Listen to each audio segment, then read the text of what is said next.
नबी करीम अलैहिस्सलाम से बगावत करेंगे। अरे जाने ईमान है नबी और आले नबी, बुनियाद ईमान है आले नबी। हिंदुस्तान के राजा ने कह दिया कि बुनियाद है ईमान की हुसैन, शाह अस्त हुसैन, बादशाह अस्त हुसैन, दीन अस्त हुसैन, दीन बना अस्त हुसैन, सब कुछ कह दिया ख्वाजा ने। ऐलान बता दिया, बाबा ने दोहल कह दिया कि आले रसूल ईमान की बुनियाद है, हुसैन ईमान की बुनियाद है। ला इलाहा इल्लल्लाह की हकीकत अगर कोई है तो वो नबी और आले नबी। अल्लाह ने अपने से जुदा पैगंबर को न रखा और पैगंबर ने अपने से जुदा अपनी औलाद को न रखा, हसन और हुसैन को न रखा, और हसन और हुसैन ने अपने से जुदा गौस कुतुब अब्दाल को नहीं रखा। हम गौस वाले हैं, मुर्गा खूब याद रहता है, कब आएगा 11वीं शरीफ, कब हम गौस का मुर्गा पकाएंगे खाएंगे। गौस का मुर्गा याद रखो, अल्हम्दुलिल्लाह हम मुर्गा वाले हैं और मुर्गा को याद रखेंगे। वो यार होगा जो उड़ते हुए किसी रंगीन परिंदे को अपना खुराक बनाता है। लेकिन अल्हम्दुलिल्लाह हम कादिरी मुसलमान, हम गौस के दीवाने, हम सुन्नी सही अकीदा। कल भी मुर्गा खाते थे, आज भी मुर्गा खाते हैं, सुबह क़यामत तक मुर्गा खाते रहेंगे। इसलिए कि हमें अल्लाह ने की है, सुन्नियों को वो कुदरत अता की है कि मुर्गा खा लो, उस हड्डी पे हाथ फेर दो, फिर से मुर्गा बांध देते हुए जिंदा हो जाता है। तो हम तो गौस के दीवाने हैं, गौस का मुर्गा हमसे नहीं छूटेगा। लेकिन गौस के चाहने वालों, गौस के मानने वालों, गौस के शहीदाइयों, याद रखो, जहाँ गौस का मुर्गा याद रखते हो ना, वही गौस का वो 17 साला गौस की वो 17 साल उम्र को भी याद रखो, जो 17 साल तक मेरे गौस ने जंगल में रब की रजा के लिए इबादत किया, तो दरख्तों के छिलके और पत्ते खाकर इबादत किया है। आज हमें एक वक्त खाना ना मिले तो हम अपने रब के शुक्रिया अदा नहीं करते। लेकिन वाह मेरे गौस, तुझ पे मेरी जान कुर्बान, वाह मेरे गौस, तुझ पे मेरी औलाद कुर्बान, वाह मेरे गौस, तूने तो रब की इबादत करने का सलीका ही सिखा दिया है, तूने तो रब की बारगाह में झुकने का तरीका ही बता दिया है कि कुछ मिले ना मिले, अगर खुदा की बारगाह में सजदा करना नसीब हो जाए तो तुम अपने नसीब पे नाज करो। नमाज़ें पढ़ो, लेकिन वो वाली नमाज नहीं, वो वाली नमाज मत पढ़ो, ये वाली नमाज पढ़ो। वो वाली नमाज खाली पहचान में निशान लगवाती है, वो वाली नमाज चमकते चेहरे पे दाग लगा देती है। अरे ये वाली नमाज पढ़ो कि ये नमाज तारीख दिल को भी रोशन कर दे, तारीख दिल को भी रोशन कर दे। कौन वाली नमाज? हम जब यहाँ आए तो स्टेज पर बैठा देखा माइक सेट कर रहा है, माइक ऑपरेटर हम देखे, उनको समझने लगे, और जब हम अभी बोलने लगे जनाब वसिया मुकारबी साहब और दिगर शोहरा और दिगर अफराद, दिगर हजरात ने जब माइक पर बोलना शुरू किया, पढ़ाना शुरू किया, तो सबका ज़हन, सबकी फिक्र एक जगह जाकर के मुंजमिर हो रही थी, जमा हो रही थी सबकी फिक्र एक जगह जाकर, और वो माइक ऑपरेटर था। उस माइक ऑपरेटर पर बोल माइक पर रहा है लेकिन सही जाकर माइक ऑपरेटर के पास है, पढ़ माइक पर रहा है लेकिन सही माइक ऑपरेटर के पास है। यहाँ बोल रहे हैं लेकिन दिमाग कहीं और चल रहा है, ऐसा चल लग रहा है आवाज क्लियर जानी चाहिए, आवाज साफ जानी चाहिए, आवाज खींचनी नहीं चाहिए। यहाँ बोल यहाँ रहे हैं, सही वहाँ है। मेरे मिल्लत का नौजवानों, सुन्नी मुसलमानों, नमाज ये वाली पढ़ो, वो वाली नहीं। नमाज कौन सी वाली पढ़नी है? अरे नमाज तुम्हारी की मस्जिद में जाकर के नियत मान करके इमाम के पीछे खड़े हो जाओ, लेकिन जैसे ही खड़े हो तो याद आ जाना चाहिए मेरे नबी ऐसे ही खड़े हुआ करते थे। अरे कुमारी की मस्जिद में खड़े हैं लेकिन याद मदीने वाले की, कयाम करें तो याद मदीने वाले की हो आ जाए, जब किरत करें तो याद मदीने वाले की आ जाए, जब रुकू में जाए तो याद मदीने वाले की आ जाए, जब रुकू से उठे तो याद मदीने वाले के, जब सजदे में जाए तो याद मदीने वाले के, जब सजदे से उठे तो याद मदीने वाले के। दोबारा सजदा कर फिर दूसरे रकअत में खड़े हो जाए वाले के, काबे उला में याद मदीने वाले के, काबे आखिरा में याद मदीने वाले के, तशहुद में याद मदीने वाले आ जाए, सुऊद में याद मदीने वाले आ जाए, दुआ कुनूत में याद मदीने वाले आ जाए, जब सलाम फेरे तो याद मदीने वाले आ जाए। नमाज को मार्गी में पढ़ो और नमाज खुद पढ़ो और नमाज खुदा के लिए पढ़ो, लेकिन याद मदीने वाले की हो जाए। नमाज खुदा की हो, याद मदीने वाले की हो, ये वाली नमाज पढ़ो, तारीख दिल भी रोशन हो जाएगा। वो वाली नमाज पढ़ोगे तो चमकते चेहरे पे दाग लग जाएगा।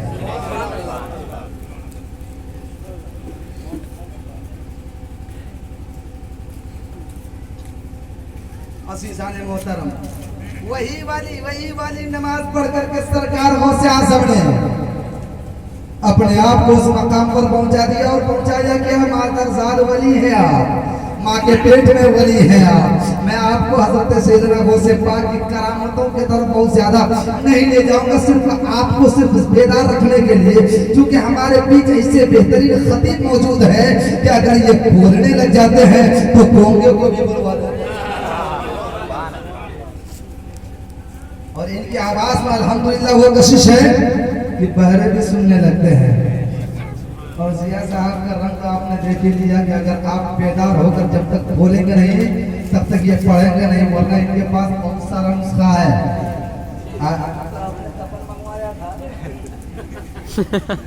नमाज़े जनाजा भी पढ़ने जानते हैं, लेकिन हम वो सुन्नी मुसलमान हैं, हम वो कादिरी हैं कि अगर हम मर भी जाएं और सरकार गौसे पाक नजर करम फरमा दे तो जिंदा हो जाए, जिंदा हो जाए।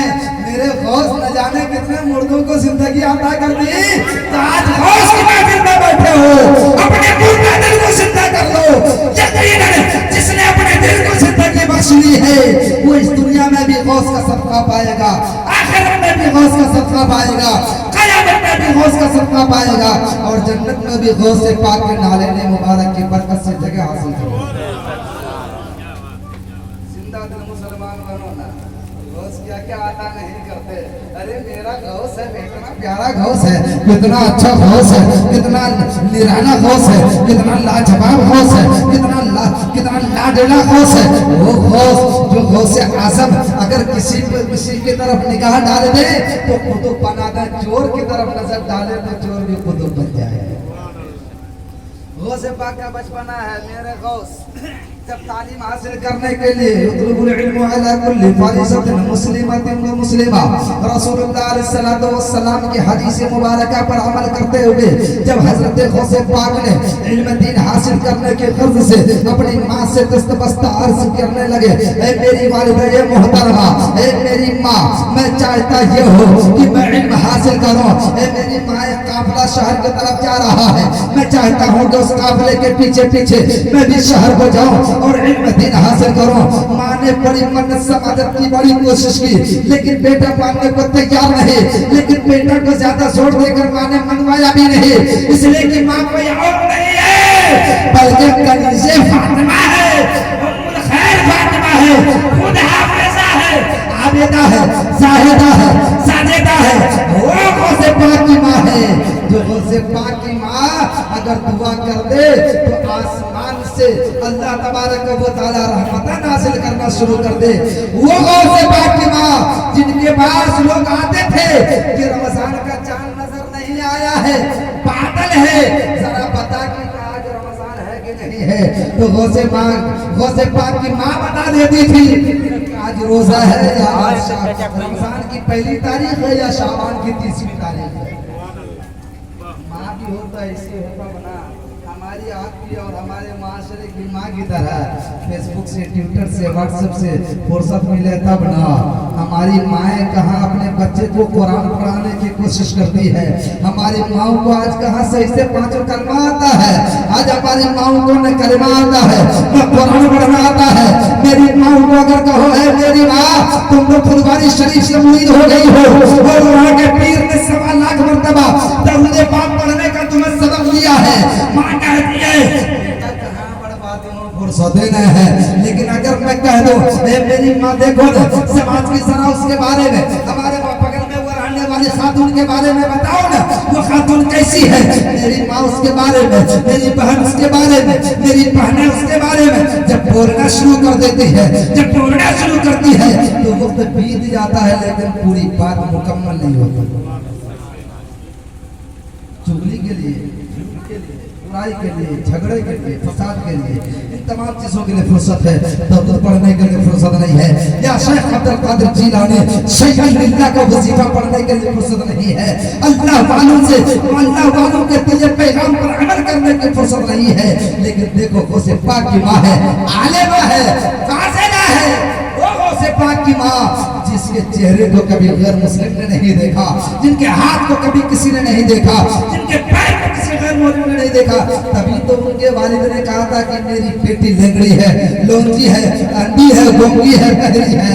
और जब गौसे पाक के वालिद वहां गए तो पता चला नहीं नहीं ये कोई आम औरत नहीं है, बल्कि ऐसा लग रहा है जैसे हुराने जन्नत के सरदार है, हुराने जन्नत के सरदार है। अज़ीज़ाने मोहतरम, ऐसा मर्तबा है गौसे पाक की माँ का।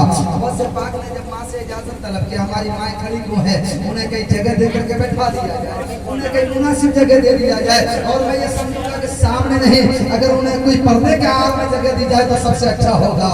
अज़ीज़ाने मोहतरम, सैयदना गौसे पाक की वालिदा मोहतरमा अपने बेटे को कहती है, ए मेरा बेटा, अल्लाह के रसूल ने इरशाद फरमाया है इल्म हासिल करना फर्ज है तमाम मुसलमान मर्द औरत पर, इसलिए मैं रोक नहीं सकती। तब गौसे पाक जाते जाते माँ से कहने लगा, मेरी माँ हमको माफ कर दीजिए ना, मेरी माँ हमको माफ कर दीजिए ना, 5-7 साल का बच्चा क्या माफी मांग रहा है, मेरी माँ हमको माफ कर दीजिए ना। कहा बेटा कौन सी गलती की माफी चाहता है? कहा माँ मुझसे बहुत बड़ी गलती हो गई है। कहा बताना कौन सी गलती की है? कहा माँ माफ कर दोगी ना? कहा हाँ क्यों नहीं माफ करूंगी। सरकार गौसे पाक रज़ियल्लाहु ताला अन्हु जब अपने माँ से लिपट जाता है, जब अपने माँ से चिमट जाता है, जब अपने माँ से अपने माँ के करीब हो जाता है, तब माँ कहती है बेटा बोल कौन सी गलती की माफी चाहता है।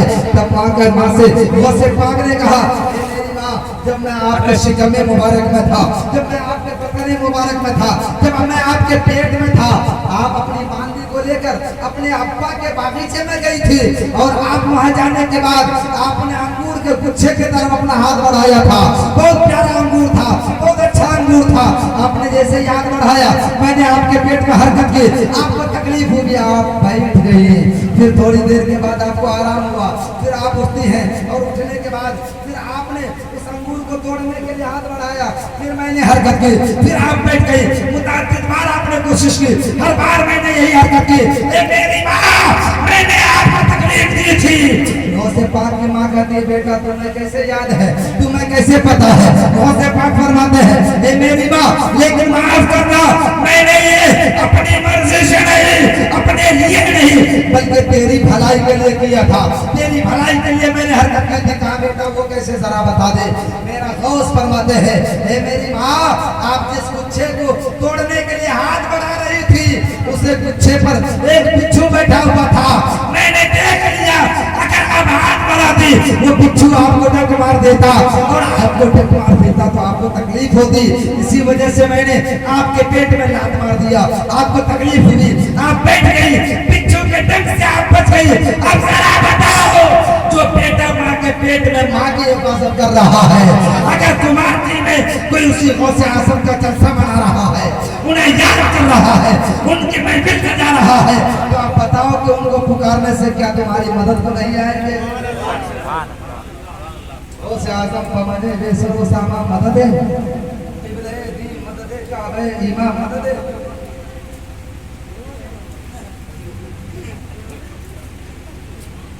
शाहे आयत ने कहा है, नसीब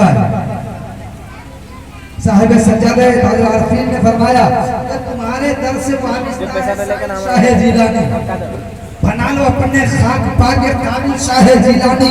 और ये आयत बेनवा भी आपके नजरे करम पाकर हुआ है आपके मंगतों में शामिल शाहे जीलानी। अरे जिनको गौस का करम मिल जाता है वही उनके दर का मंगता बनता है। नारे तकबीर, नारे तकबीर, नारे रिसालत, नारे रिसालत, या गौस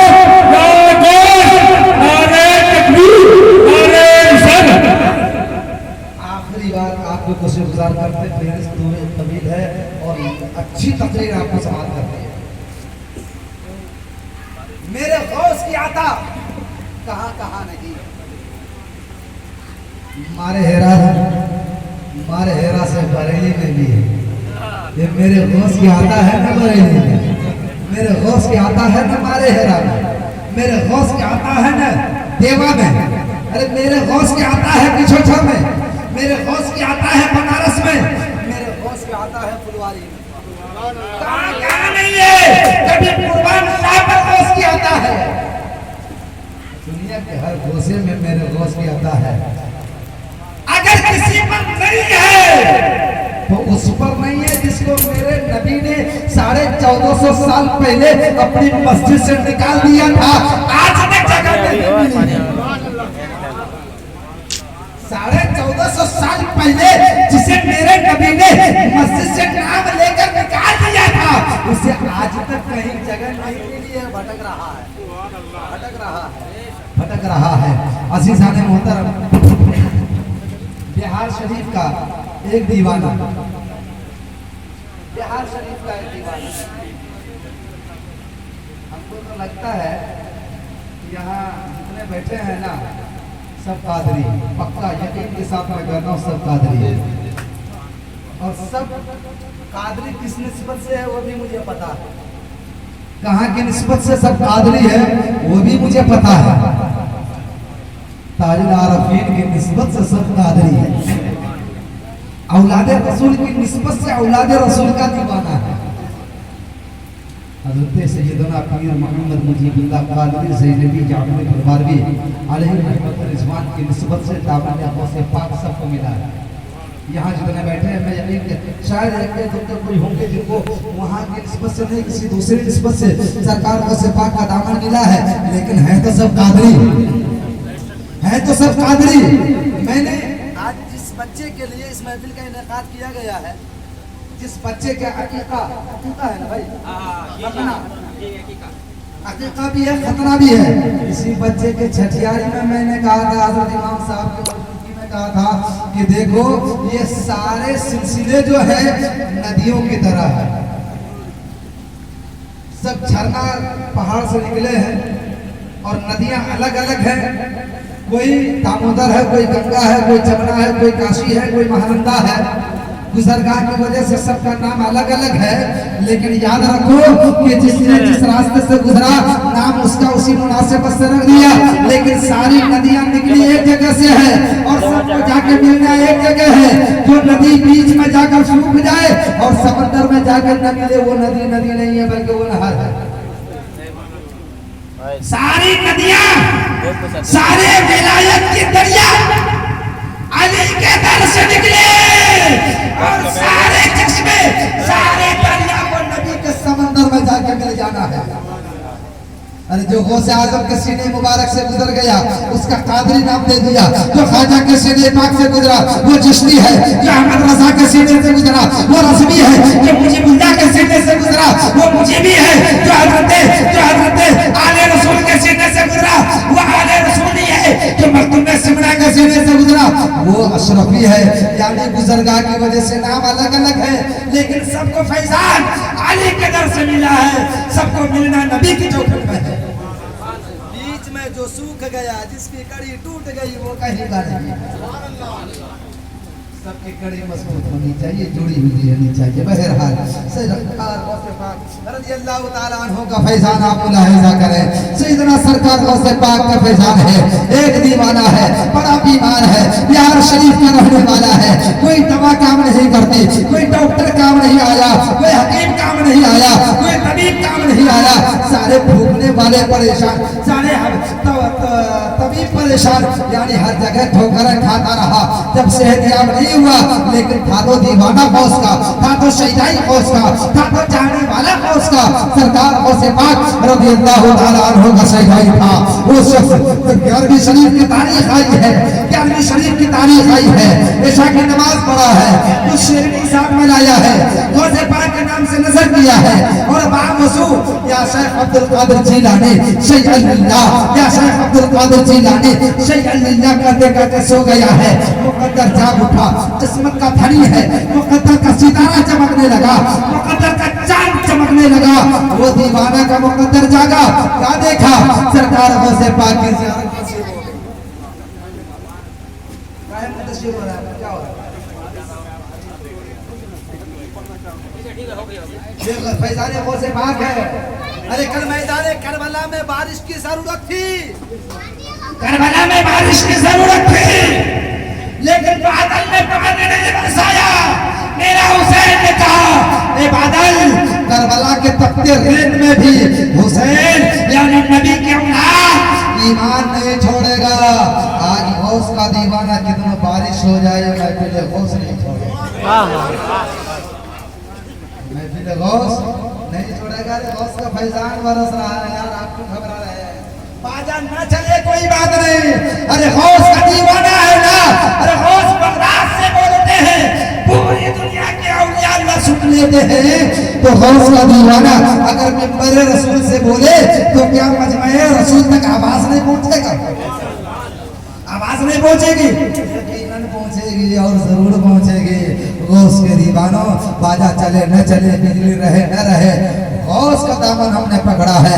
वो दीवाना बड़ा बीमार था, जब कोई दवा काम नहीं आई, मन्नत मान लिया, गौसे पाक की न्याज कराए। गौसे आजम का नाम का वजीफा पढ़ते पढ़ते जब रात में सो जाता है, मुकद्दर जागा, गौस का दीदार हुआ।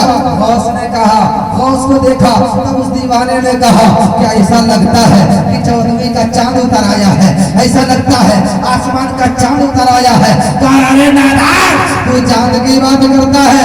अरे मैं उस बाप का बेटा हूँ, मैं उस घराने का लाल हूँ कि जिनके कदम में मुबारक की धूल को चूम करके चांदनी पाई है, सूरज ने रोशनी पाई है, सितारों ने कहकशानी पाई है, दुनिया ने चमक पाई है। मैं उस घराने का लाल हूँ, मैं मोहम्मद अरबी का लाल हूँ, यानी मैं अब्दुल कादिर जिलानी हूँ। बता क्यों याद किया है? बता क्यों याद किया है? सरकार गौसे पाक ने जब फरमाया, बता क्यों याद किया है? जब हम जान रहे हैं, पूछ रहे हैं, तब मेरे गौस से उस दीवाने ने कहा, ए मेरे आका, मैंने याद किया है। डॉक्टरों ने लाइलाज कह दिया, तबीबों ने लाइलाज कह दिया, हकीमों ने लाइलाज कह दिया, बड़े बड़े बाबाओं ने लाइलाज कह दिया। आजकल कितने बाबा हैं? गुटखा बाबा है, सिगरेटा बाबा है, पियक्कर बाबा है, झुमरता बाबा है, न जाने कैसा कैसा बाबा है। पीने में पीछे नहीं है, गैयारी बाबा है, गांजा पीने में पीछे नहीं है, हर किस्म के बाबा है। लेकिन आपके पास जब आप जाएंगे ना, तब आपको इस तरह से फंसाएगा, काली मुर्गी का 11 गो अंडा लाना, 1.25 किलो का लाल मुर्गा लाना, उसके बाद 125 ग्राम प्योर सरसों का तेल लाना, 150 ग्राम मसूर की दाल लाना। हम उस पर काम कर देंगे। अच्छा, मुर्गा भी लेके बेचारा आ गया, उसको ज़बह किया और उसे खून से तावीज़ में लकीर खींच दी। उसके बाद कहा, अच्छा एक बात बताओ, मुर्गुआ तुम ले जाओगे कि हम रख लें? रात के 12 बजे दामोदर नदी में ले जाकर एक कमर पानी में उतर करके गड्ढा खोद कर मुर्गुआ को वहीं दफनाना है और फिर वापिस आना। कोई दिखना नहीं चाहिए, अगर कोई देख लेगा तो पागल हो जाओगे, कोई देख लेगा तो पागल हो जाओगे। बोला हजरत वाला काम आप ही कर लीजिए। बोला अरे बड़ा रिक्सी काम है, सुनो ना, इतना रिक्शा हम नहीं लेंगे, तुम्हारा काम है, तुम करो बाबा। बोला नहीं हजरत, जो खर्चा लगेगा वो ले लीजिए। अब आया मुर्गा, अब आया ऊँट पहाड़ के नीचे, लिया लपेट के बढ़िया से, और पास बाबा लोग को लपेटते हैं तो हम सुने तो हमको लगा ठीक है क्या लपेटा। बोला काहे रे? बोला मौलाना मिसबाही साहब को बुलाया ना, रात भर खटा लिया, 1100 नजराना देने में कहा मौला साहब इतने देंगे दम फूल गया। ममता का इमाम को बुलाया, बोला मौला साहब आप तो बगल के हैं, चाय दुकान में 2-4 दिन चाय पान करा देंगे। उधर सियाह बुखारी साहब से कहा, हजरत आप छुटवे इतना दे दिए ना कि अब हम लोग के पास बचवे का किया है। आपको सोचे थे देने के लिए, लेकिन आपका तो पौसा जाएगा आपको। आप जब सुना रहे थे तो आप कह रहे थे कि पौसा रहा कि ना पौसा रहा, तो आपको तो पौसा गया है। अब तो रज़ाक साहब आप भी तो पौसाइये में हैं, इमाम साहब रह गए। आजकल इमाम साहब का मत पूछे, बहुत बुरा हाल है, सच बता रहे हैं। इमामों को हमने क्या समझ रखा है, इमामों को हमने गुलाम बना कर रखा है। याद रखो मुसलमानों, जब तक इमाम के पीछे रहोगे जिंदगी मिलेगी, जब इमाम से आगे बढ़ जाओगे मौत के आगोश में चले जाओगे। जब तक हमने कहा तो बिहाज़ल इमाम, फजर में गया तो बिहाज़ल इमाम, ज़ोहर में गया कहा जैसे इमाम के लिए तो वैसे हमारे लिए, असर में भी वही, मगरिब में भी वही, इशा में भी वही, ईद में भी वही, बकरीद में भी वही। एक इमाम साहब को एक लड़के को बहुत जोरदार मार दिया, रोते हुए बाहर आए। उस लड़के से लोगों ने पूछा इमाम साहब तो बहुत ठंडे मिजाज के हैं, इमाम साहब तो कभी गुस्सा नहीं है, आज काहे रो रहा? बोला ना इमाम साहब आज हमको बहुत मार दिया। बोला काहे मारा? इमाम साहब के पास आया तो इमाम साहब आपने गलत किया, इस बच्चे को आपने मारा, अब हिसाब कीजिए और निकल लीजिए। बोला भाईजान ठीक है हिसाब कर दीजिए, लेकिन बात ये है कि लड़का हमको सुबह से अब तक कितनों बार पूछ लिया मौलाना साहब 15 अगस्त का नमाज के वजह, 15 अगस्त के नमाज के वजह इमाम साहब को गुस्सा में तो कहा है भाई ईद की नमाज का टाइम, ईद के दिन आके पूछते हैं इमाम साहब टाइम का मैं जरा जल्दी बताइए, नहीं ठोके से जरा शॉर्टकट वाला बता दीजिएगा।